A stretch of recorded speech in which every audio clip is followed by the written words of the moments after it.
This is our presentation. Hi, I'm Hannah Randall, I'm Bethany Sloan. And I'm Alexander Barger. and today we are here to present our career development project to help prospering students with the support of the DECA chapter at Airport High School, located right here in Carleton, Michigan. We felt there was a lack of knowledge regarding options available to students post-graduation. We wanted to encourage educational and professional enrichment. Through this encouragement, we expected an increase in participation and commitment within our school district. Since we wanted more exposure regarding the opportunities available post-graduation, we knew we had to reach younger ages. Through this exposure, we expected students to be ambitious and seek guidance towards their own post-graduation options. As you can see on the timeline, we did the middle school presentation in late November, and we did the virtual assembly in mid-December. With the goal of educating students on their options post-high school, we wanted to create a symbol that would well represent our project. We came up with the acronym T. T stands for Trade School, Education, and Alternative. We thought this was important because we could encourage every student to find their own cup of tea. When explaining trade school, we gave a list of jobs that you could get by going to trade school. When explaining education, we said it was the representation of going to college. And when explaining alternative, we said it could mean a variety of things, such as going to college, going into the military, studying abroad, taking a gap year, working straight out of high school, etc. Now I'd like to take this time to explain some of the T acronym posters. Underneath T, you can see the cost of college versus the cost of trade school. College is significantly more expensive than trade school, making trade school a good option and a less expensive one.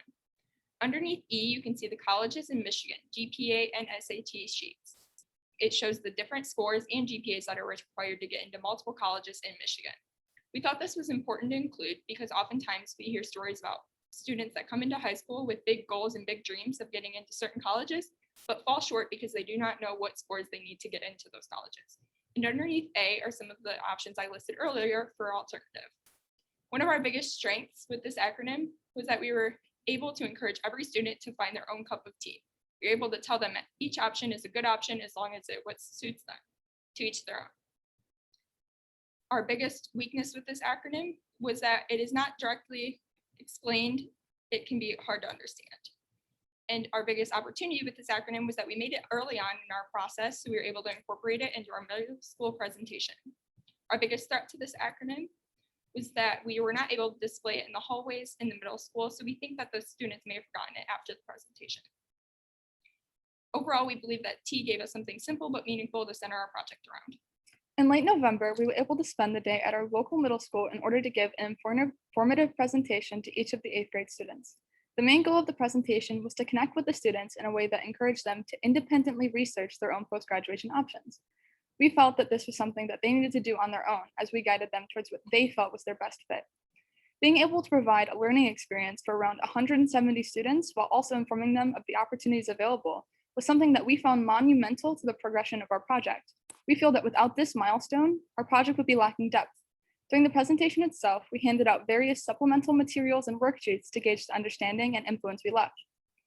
As you can see on your screen, we conducted a survey to provide statistics to gauge their influence. One of the questions we asked was if the students had a relative plan as to where they'd be 10 years from now. The majority, with 50.9% of them saying somewhat, was yes. But this led into the fact that the majority of them also didn't know what classes they were taking in high school, and this is why we wanted to reach out to them. As previously mentioned, the T acronym was a large role in how we approached the lesson, and we emphasized the importance of goal setting even when the students didn't really want to. One of the weaknesses within this activity would be the fact that none of us really had experience instructing large groups of kids at one time. This made it difficult to understand the influence we would leave with our lesson. One of the opportunities, Mr. Novoselsky, was the 8th grade social studies teacher. He was in the classroom and was able to provide adequate feedback after each lesson was provided. Our biggest threat to the execution of this activity would be the fact that COVID was still very prominent at this time. This meant that there were many restrictions on in-person interactions. Ultimately, we were able to overcome this, and this led into our biggest strength. We feel as though our biggest strength of this activity would be the face-to-face interaction between our team leaders and the students. Being able to do this in person at this time proved to get our message across effectively, measured by the appreciation and participation in contrast to the virtual assembly.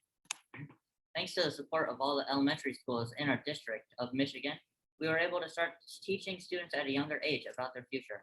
We created videos and slideshows for the virtual assembly since that was something simple enough for K through 4 to understand.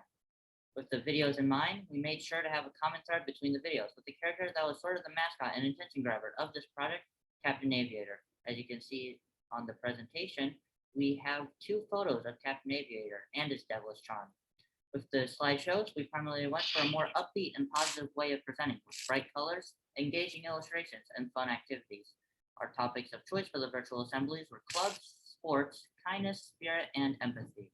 We thought that these areas are a good starting point for children and could be easily explained with silly presentations. We finally displayed this project in mid-December of 2020, and it was an arousing success. While we may not have results on how the students were affected in the long run, we know that each student got something out of this presentation, whether it was a good laugh in disheartening times or a solid life lesson and insight on what's to come in the future. One of our biggest strengths was our team full of the funniest people I know, creating these slides that caught the attention of the students, hook, line, and sinker. Another strength was all the help we received from the schools. One of our biggest weaknesses was definitely the current pandemic going around, but luckily that turned out to be our biggest opportunity. We have never tried a virtual assembly before, and this gave us the opportunity to try this activity out. A threat towards this project is definitely engagement, because if the students did not engage with the project, it wouldn't have been as great as it was. Overall, we believe that our project could have gone off the rails if it wasn't for us monitoring and controlling it every step of the way. We had to have lots of communication with our Jet Gazette editors, our advisor, and our teachers, both on and off campus. This ensured that they were ready for the lessons that we were going to be giving and that the students got the lessons effectively. COVID had a huge impact on our ability to reach out, as well as how we gauged the influence we left. We regained control of this issue because we were able to compromise and make some aspects of our project virtual. Our virtual assembly is a prime example of control within this project, seeing as we were unable to meet the elementary students in person.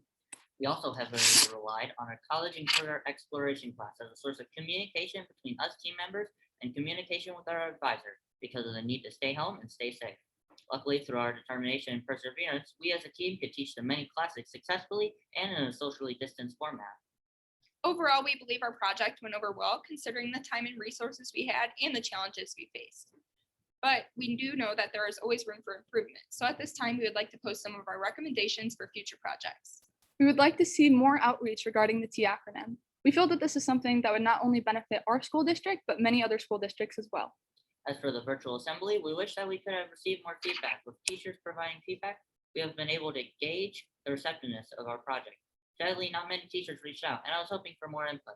But next year, the DECA chapter will be different, and we will send out a survey to measure more key metrics.